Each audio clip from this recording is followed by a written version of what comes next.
श्री सीतारामचंद्र भगवान की, श्री वेद भगवान की, यज्ञनारायण भगवान की, श्री अवधधाम की, सरयू महारानी की जय जय सीताराम।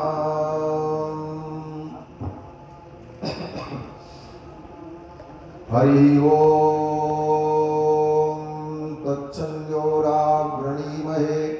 गातुं यज्ञाय गातुं यज्ञपतये दैवी स्वस्तिरस्तु नः स्वस्तिर्मानुषेभ्यः ऊर्ध्वं जिगातु भेषजं शन्नो अस्तु द्विपदे सं चतुष्पदे विश्वानि देव सवितर्दुरितानि पराशुव जदभद्रं तन्न आशुव। रामाय रामभद्राय रामचन्द्राय वेधसे रघुनाथाय नाथाय सीतायापतये नमः।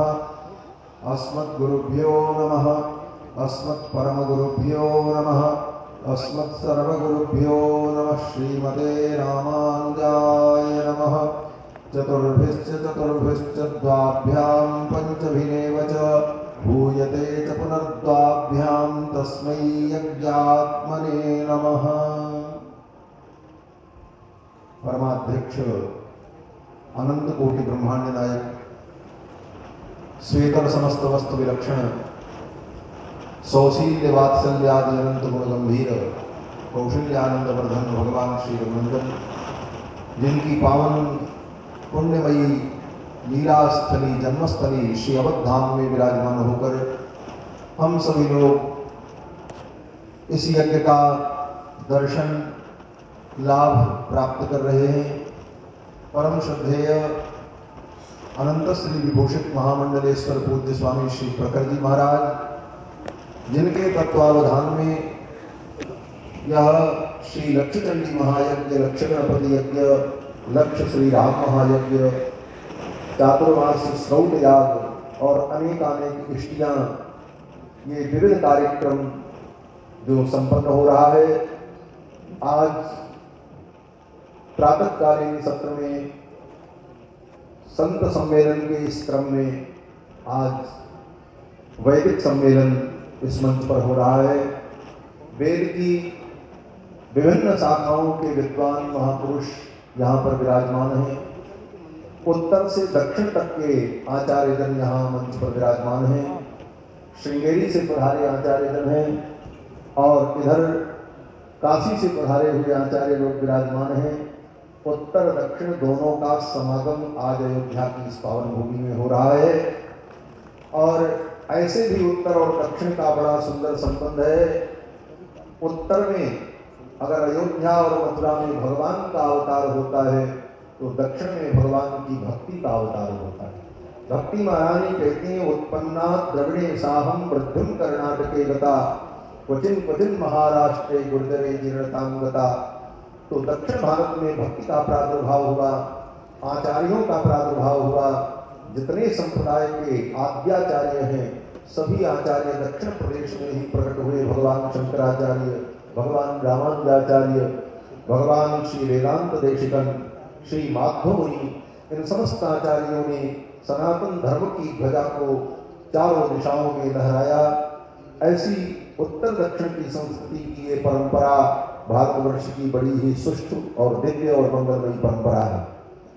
आज वैदिक सम्मेलन में इन वेद के विद्वान महापुरुषों के द्वारा आप सभी लोग विभिन्न शाखाओं का वेद पाठ श्रवण करेंगे। थोड़ी सी बात मैं कहूंगा, वेद क्या है। वेद जो हमारे सनातन धर्म का मूल आधार है, वेद से ही सारे सिद्धांत प्रकट हुए। वेदात् सर्वम प्रसिद्धति, वेद से ही सब कुछ प्रसिद्ध होता है।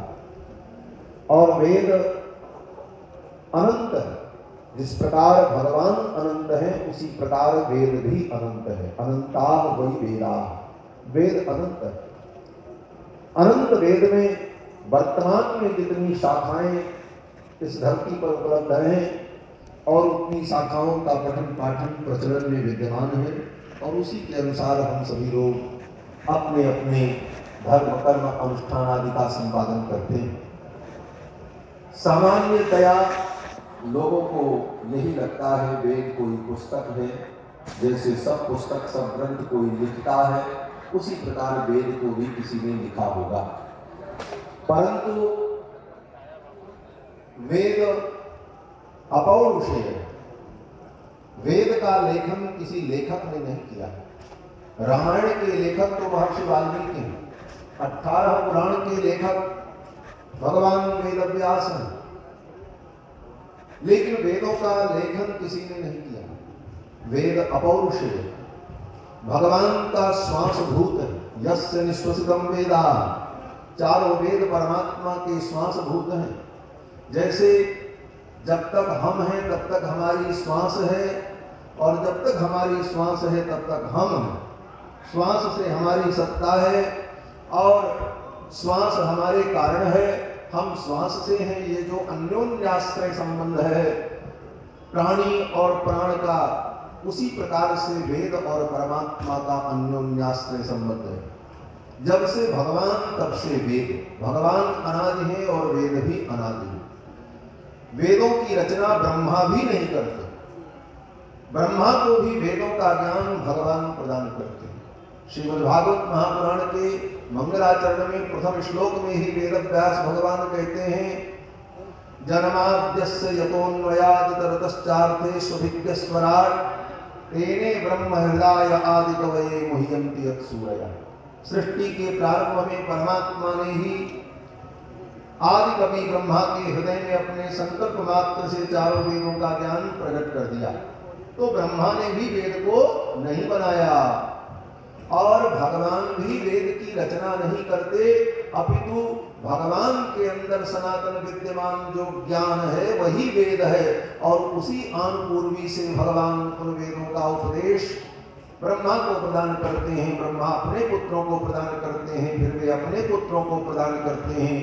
इस प्रकार गुरुमुख उच्चारण पूर्वक शब्द राशि ग्रहण की जो एक अविच्छिन्न परंपरा है, उस परंपरा से यह वेद अनादिकाल से पठन पाठन की प्रक्रिया के द्वारा सुरक्षित है और आज भी भारतवर्ष में ऐसे महान ग्रंथ वेद को पढ़ने और पढ़ाने की सुष्ठ परंपरा भारतवर्ष में विद्यमान है।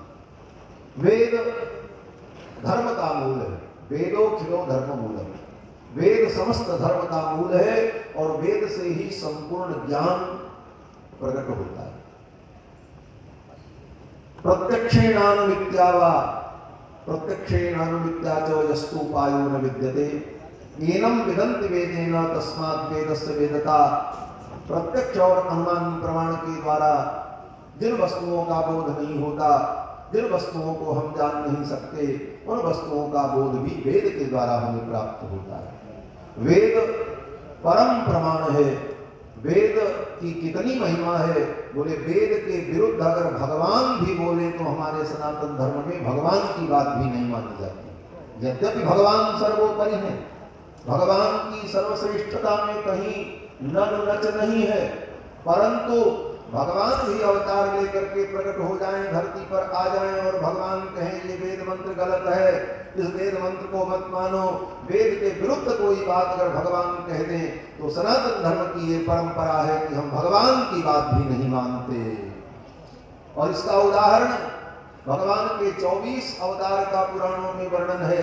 मत्स्य, कच्छ, वराह, नरसिंह, वामन, परशुराम, राम, कृष्ण, कल्कि, बुद्ध इत्यादि उन अवतारों में बुद्धावतार, आज भी हम संकल्प में बोलते हैं बौद्धावतारे, संकल्प में बौद्धावतार का स्मरण करते हैं, परंतु बुद्ध भगवान की एक भी बात को हम स्वीकार नहीं करते, बुद्ध के उपदेश का हम पालन नहीं करते। हमारे सनातन धर्म में बुद्ध के नाम पर कोई उत्सव, जयंती, महोत्सव, पूजा कुछ नहीं मनाया जाता, जबकि हम पीपल की पूजा कर लेते हैं, बैल की पूजा कर लेते हैं और सर्प की पूजा करते हैं। अनेकानेक देवताओं का पूजन सनातन धर्म में विहित है, बहुदेवतावाद का सिद्धांत है, परंतु भगवान बुद्ध की पूजा किसी सनातनी के घर में नहीं होती, न बुद्ध के किसी मंत्र का हम जप करते हैं, न बुद्ध के उपदेश का हम पालन करते हैं। क्यों? बोले भगवान बुद्ध भगवान के अवतार तो हैं, लेकिन बुद्धावतार में भगवान ने वेद की निंदा की और वेद के विरुद्ध उपदेश दिया। ऐसे बुद्ध को भी भारत के लोगों ने स्वीकार नहीं किया, अवतार के रूप में स्वीकार किया, लेकिन उसके उपदेश को हम स्वीकार नहीं करते। बुद्ध को सारी दुनिया ने माना, सारी दुनिया में बुद्ध के अनुयायी हुए, लेकिन जिस देश में बुद्ध का अवतार हुआ उस देश में उनके धर्म को, उनके उपदेश को लोगों ने स्वीकार नहीं किया। यह सनातन धर्म की मर्यादा है और वेदों के प्रति हमारी ये आस्था है। आज वेदों के ऊपर भी अनेक प्रकार के प्रश्न चिन्ह लगाए जाते हैं कि वेदों में भी लोगों ने मिलावट कर दी, वेदों में भी सब कुछ मिला दिया, प्रक्षिप्त कर दिया, वेद के अमुक मंत्र को हटा दिया जाए, वेद की अमुक शाखा को ऐसे कर दिया जाए। लेकिन ये कहने वाले लोग वही लोग हैं जो पश्चिमी मानसिकता से ग्रस्त हैं, पश्चिमी इतिहासकारों को पढ़कर उनके बताई हुई बातों को मान करके निर्णय करने चलते हैं। ऐसे लोग वेदों के ऊपर ऐसा प्रश्न खड़ा करते हैं। वैदिक परंपरा जो हमारी है, आज भी एक एक शाखाओं को विद्वान लोग प्रारंभ से लेकर अंत पर्यंत कंठस्थ करके अपने हृदय में, अपने मस्तिष्क में धारण करते हैं। उसमें कोई परिवर्तन कर देगा, कोई प्रक्षिप्त कर देगा, ये बात कल्पना से परे है।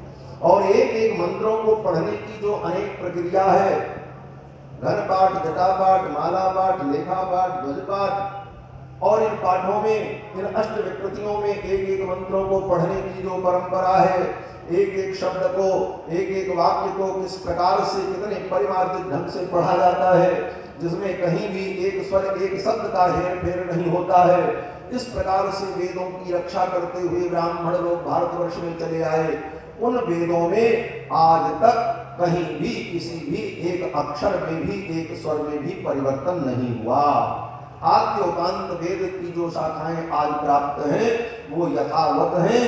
जिस प्रकार भगवान ने ब्रह्मा को उपदेश किया था, ब्रह्मा ने अपने पुत्रों को उपदेश किया, उसी प्रकार से आज भी उपदेश परंपरा से वेद भारतवर्ष में सुरक्षित है। और विश्व का अत्यंत प्राचीन ग्रंथ वेद, और वेद के द्वारा ही सब कुछ हमें प्राप्त होता है। वेदों में ही दर्शन, विज्ञान, आयुर्वेद, ब्रह्मांड का विज्ञान, खगोल, भूगोल, सब प्रकार की बातें वेदों में विद्यमान हैं। और वेदों से ही सारे दर्शन प्रकट हुए। और आज भी जो वेद को मानता है, जो वेद के पथ पर चलता है, वेद का अनुगमन करता है, उसी को सनातनी कहा जाता है। आज कोई बहुत बड़ा विद्वान हो जाए, लेकिन वेद के अनुकूल अगर उसका उपदेश नहीं है तो उसके उपदेश को कोई स्वीकार नहीं करता। यहाँ तक कि गोस्वामी तुलसीदास जी महाराज भी जब रामायण लिखते हैं तो गोस्वामी तुलसीदास जी महाराज भी प्रतिज्ञा करते हैं कि हमने जो लिखा है, नाना पुराण निगमागम सम्मतम यत् रामायणे निगदितम कथितन्यतोपि स्वांत सुखाय तुलसी रघुनाथ। जो कुछ हमने लिखा है वेद निगम आगम के अनुकूल लिखा है, इसलिए रामायण की एक एक चौपाई हमारे लिए प्रमाण। श्रीमद् भागवत महापुराण हमारे लिए प्रमाण क्यों है? बोले इसलिए प्रमाण है कि वेदव्यास जी कहते हैं जो हमने भागवत में लिखा ये क्या है? बोले निगम कल्पतरोर गलितम फलम शुकमुखादम तद्रव संयुतम विवद भागवतम रसमालय पुरहो रसिका भूभावुकाः। तो यह वेद रूपी वृक्ष का ही पका हुआ फल है। तो वेद के अनुकूल, वेद का अनुगमन करने वाले जो ग्रंथ हैं, वही ग्रंथ हमारे लिए धर्म में प्रमाण होते हैं। यह हमारी सनातन धर्म की परिपाटी है, ये मान्यता है। आज कोई ग्रंथ अपनी बुद्धि से लिख दे, कोई नई नई बात लिख दे, तो वो बातें धर्म में प्रमाण नहीं होती। धर्म में प्रमाण वही होता है जो वेदानुकूल है। वेद जिसका अनुमोदन करता है, वेद के अनुकूल स्मृतियां हैं इसलिए स्मृतियों को हम प्रमाण मानते हैं। वेद के अनुकूल पुराण है इसलिए पुराण को हम मानते हैं। वेदों के अनुकूल रामायण है कि वेदों का ही अवतार रामायण है। वेद वेद्ये परिपुंसिदाते दशरथात्मजे वेद प्राचेत सारासीत साक्षात रामायण आत्मना। इसलिए रामायण हमारे लिए प्रमाण है। तो प्रामाणिकता की दृष्टि से वेद ही हमारे लिए सर्वोपरि प्रमाण है। वेद के विरुद्ध किसी की बात हम सुन नहीं सकते और वेद के विरुद्ध कोई भी आदेश हमारे लिए मान्य नहीं है। दूसरी बात, वेद की ये जो मान्यता है, वेदों से ही हमारा सारा धर्म प्रवर्तित होता है। और यहाँ मंच पर वेद के बड़े बड़े विद्वान विराजमान हैं, जिन लोगों ने अपने जीवन को वेद की सेवा में लगाया है। ब्राह्मण का यही परम धर्म है। ब्राह्मण का परम धर्म है वेद का अध्ययन। निष्कारणो षडंगो वेदो ध्येयो ज्ञेयश्च। महर्षि पतंजलि कहते हैं कि ब्राह्मण को निष्कारण षडंग वेद का अध्ययन करना चाहिए। अंगों के सहित वेद का अध्ययन करना यही ब्राह्मण का परम धर्म है। और वेद के अध्ययन के लिए ही ब्राह्मण के कुल में जीव का जन्म होता है। जिस जीव ने पुण्य किया, सत्कर्म किया, भगवान की कृपा हुई, उसी जीवात्मा को ब्राह्मण के कुल में, द्विज के कुल में जन्म प्राप्त होता है। और उसे परमात्मा ये कार्य सौंपता है कि तुम धरती पर जाकर के वेद को पढ़कर, वेद की रक्षा करके, वेद की इस परंपरा को आगे बढ़ाओ। इसीलिए ब्राह्मण का जीवन बहुत तपोमय होना चाहिए। आज हमारे मंच पर ये बड़े बड़े विद्वान जो वेद के अध्येता हैं और अध्यापक भी हैं, अध्ययन अध्यापन करते रहते हैं, ऐसे महापुरुषों के द्वारा वेदवाणी को हम श्रवण करेंगे। वेदवाणी के श्रवण मात्र से हमारा जीवन पवित्र हो जाता है और हम पवित्र हो जाते हैं, हमारे पाप नष्ट हो जाते हैं। श्रुतम हरति पापानि। तो किस क्रम से ये शाखाओं का पाठ होगा, इसका निर्धारण हमारे सप्तर्षि महोदय करेंगे। और मंच पर परम श्रद्धेय अनंत श्री विभूषित महामंडलेश्वर पूज्य स्वामी श्री प्रखर जी महाराज पधार चुके हैं और उनकी अध्यक्षता में, उनके सानिध्य में हम सभी लोग अनेक शाखाओं का वेद पाठ श्रवण करेंगे। वेद पाठ को हम सभी लोग सुनेंगे। यह पवित्र मंगलमय वातावरण जो उपस्थित हुआ है, इसके लिए हम पूज्य महाराज श्री को ही धन्यवाद देते हैं, जिन्होंने यह संकल्प किया और आज हम लोग इस महामहोत्सव का आनंद प्राप्त कर रहे हैं। आगे के क्रम में सप्तर्षि महोदय जी मार्गदर्शन करेंगे। अस्तु जी।